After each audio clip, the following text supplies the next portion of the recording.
மிக நுட்பமாக நம்ம என்ன பார்க்கணும் அப்படின்னா, இந்த அரசியல் வந்து எப்படிப்பட்ட சூழ்நிலைக்கு போகுது அப்படின்னு.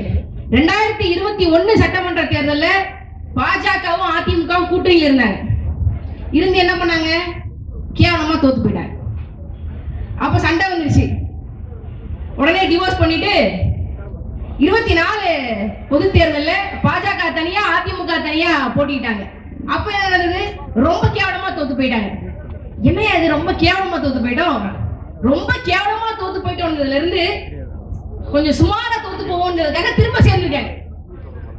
இலையோடு தாமரை சேர்ந்தத என்னமோ ஒரு புதிய கூட்டணி வந்துருச்சு, என்னமோ ஒரு புது பாய்ச்சல் தமிழ்நாட்டு அரசியல்ல வந்துச்சு, இந்த மாதிரி பேசிட்டு இருக்காங்க. அன்பார்ந்த தாய் தமிழ் சொந்தங்களே, இங்க அதிமுகவுடைய காலம் முடிந்து போய்விட்டது. இந்த 2026 சட்டமன்ற தேர்தலோடு அதிமுக என்ற கட்சி தமிழ்நாட்டு அரசியல் இனிமேல் கிடையாது. அதுக்கு மிக முக்கியமான காரணம் MGR cinema glamour, Jayalalithaa cinema glamour. AIADMK என்கிற கட்சி இருப்பதற்கான காரணமே கருணாநிதி எதிர்ப்பு தான். கருணாநிதி செத்து போயிட்டாரு, அதிமுக எதுக்கு நான் கேட்கிறேன். அதிமுக எதுக்கு எதுக்கு என்ன செய்ய போறாங்க? எடப்பாடி பழனிசாமி திமுகவை எதிர்த்து நின்ற ஒரு ஒரு நிலைப்பாட சொல்லுங்க. சட்டமன்றத்தில் விவாதம் நடக்குதுங்க.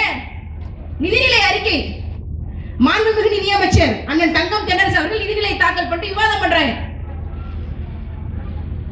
ஐயா கருணாநிதி அவர்கள் கடைசியாக ஆட்சியில் இருந்த 2006-2011 காலகட்டத்தில் ஐயா கருணாநிதி அவர்கள் தமிழ்நாட்டின் முதலமைச்சராக கீழே இறங்கி போகும்போது தமிழ்நாட்டினுடைய கடன் 1 லட்சம் கோடி. அடுத்து 2011 இருந்து 2021 வரைக்கும் இந்த 10 ஆண்டு காலத்துல அதிமுக தமிழ்நாட்டுக்கு ஏற்படுத்திய கடன் வந்து 4.5 லட்சம் கோடி. 10 ஆண்டுகள 4.5 லட்சம் கோடி. இந்த திமுக காரங்க திருட்டு பயலுக, கொள்ளக்கார பயலுக ஆட்சிக்கு வந்த 2021 ஆட்சிக்கு வந்த இந்த 4 ஆண்டுகள்ல 4 லட்சம் கோடி. 10 ஆண்டுகள 4 லட்சம் கோடி, 4 ஆண்டுல 4 லட்சம் கோடி ரூபாய். நம்ம மேல பாசம் அதிகம். டாடிக்கு பாசம் அதிகம். கடனா வாங்கி குவிக்கிறாரு. ஆனா என்ன நமக்கு செய்ய மாட்டேங்கிறாரு, அவங்க பிள்ளைகளை செஞ்சுக்கிறாரு. வாட்சி மட்டும் 3 கோடியாம்பா. எனக்கெல்லாம் கோடிக்கு எத்தனை சைவரே தெரியாது. பல கோடிக்கு வாட்சி மட்டும் போடுறாங்க. ஒரு காலத்துல தமிழ்நாட்டுக்கு இசை நிகழ்ச்சி நடத்துறதுக்காக எங்கேயோ வந்த கூட்டம் இன்னைக்கு வாட்சி மட்டும் 3 கோடி ரூபாய்க்கு போட்டிருக்கு அப்படின்னா தமிழர்களாகிய நாம எவ்வளவு பெரிய இளிச்சவாய்களா இருக்கோம்ன்ற இருக்கக்கூடிய மான தமிழர்கள் சிந்திச்சு பாருங்க. நிதிநிலை அறிக்கை விவாதங்க. எடப்பாடி பழனிசாமி கேட்கிறார், ஏங்க 4 ஆண்டுல 4 லட்சம் கோடி ரூபாய் கடன் வாங்கியிருக்கீங்களே, தமிழ்நாட்டின் பொருளாதாரம் மிக மோசமானதாக இருக்கிறது என்று சொல்றாரு. அதுக்கு நிதியமைச்சர் தங்கம் தென்னரசு சொல்றாரு, இந்தியாவின் கடன் என்ன தெரியுமா? இந்தியாவின் கடன் 181 லட்சம் கோடி. அமெரிக்காவின் கடன் எவ்வளவு தெரியுமா? 3149 லட்சம் கோடி ரூபாய். நம்மளை விட அமெரிக்கா 350 மடங்கு கடன் வச்சிருக்கு. அப்ப தமிழ்நாட்டை ஒப்பிடும்போது, தமிழ்நாட்டை கம்பேர் பண்ணும்போது அமெரிக்காவின் பொருளாதாரம் 350 மடங்கு கீழாக இருக்கிறதா என்று எதிர்க்கட்சி தலைவர் எடப்பாடி பழனிசாமி அவர்கள் கேட்கிறார்களா என்று அவர் பேசுறார்.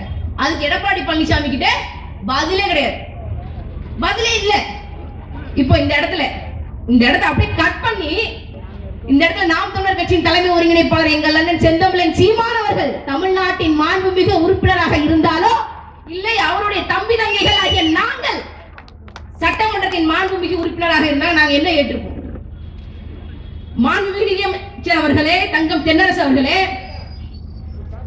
அமெரிக்காவின் ஜிடிபி எவ்வளவு? உலகத்துல அமெரிக்கா நம்பர் 1 பொருளாதாரத்துல இருக்கு.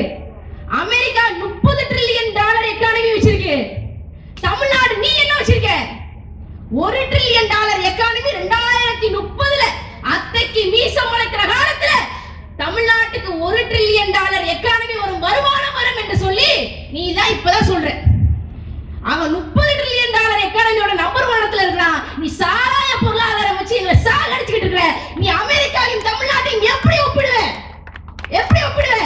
இந்த லட்சணத்துல இந்த விவாதத்துல அதிமுகவின் முன்னாள் முதலமைச்சர்கள் 2 எக்ஸிஎம் எடப்பாடி பழனிசாமி, ஓ பன்னீர்செல்வம் 2 பேர் நிக்கிறாங்க.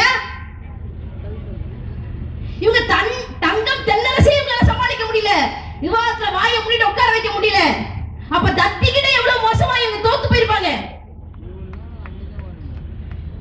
அந்த அம்மா மட்டும் யாரா இருக்கணும்? இந்த மாதிரி கேவலமா தமிழ்நாடு சட்டமன்றத்தில் விவாதம் செஞ்சிருக்கிறதுக்கு எடப்பாடி பழனிசாமி பன்னீர்செல்வம் யாரில் விட்டு அடிச்சிருக்கும்?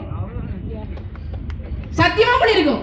கேவலம் கேவலம். ஒரு சாதாரண சட்டமன்ற விவாதத்தை கூட இந்த எதிர்கட்சியாக இருக்கக்கூடிய அதிமுக செய்ய முடியல.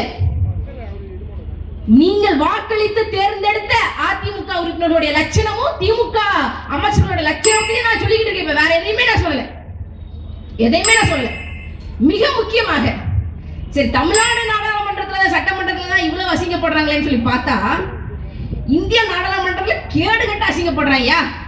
நான் கோயம்புத்தூர்ல இருந்து வந்திருக்கேன். கோயம்புத்தூர்ல எம்பியா இருக்கிறவர் கணபதி பி ராஜ்குமார்னு ஒருத்தர் இருக்கிறாப்ல. அதிமுக இருந்து வந்தாரு, திமுகவுக்கு வந்தாங்க, கருப்பு சிவப்பு மாட்டிவிட்டு முறையா டெல்லிக்கு எம்பியா போயிட்டாரு. அவரு டெல்லி நாடாளுமன்றத்தில் ஒரு கேள்வி கேட்கிறார். ஏங்க, தனியார் மருத்துவமனைகள் எல்லாம் கண் பரிசோதனை மையம் போடுறாங்களே, முழு உடல் பரிசோதனை மையம் போடுறாங்களே, இதுக்கெல்லாம் யாரு அனுமதி கொடுக்கிறது? இதெல்லாம் நடத்தலாமா அப்படின்னு சொல்லி டெல்லி நாடாளுமன்றத்தில் கேள்வி கேட்கிறார்.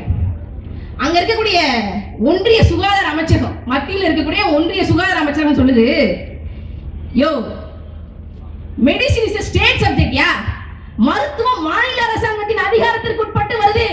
தனியார் மருத்துவமனை ஏதாவது ரத்த பரிசோதனை வச்சாலோ இல்ல முழு உடல் பரிசோதனை செஞ்சாலோ இல்ல கண் பரிசோதனை முகாம்கள் வச்சாலோ அதுக்கு அதிகாரம் கொடுக்க வேண்டியது, அதற்கு அனுமதி கொடுக்க வேண்டியது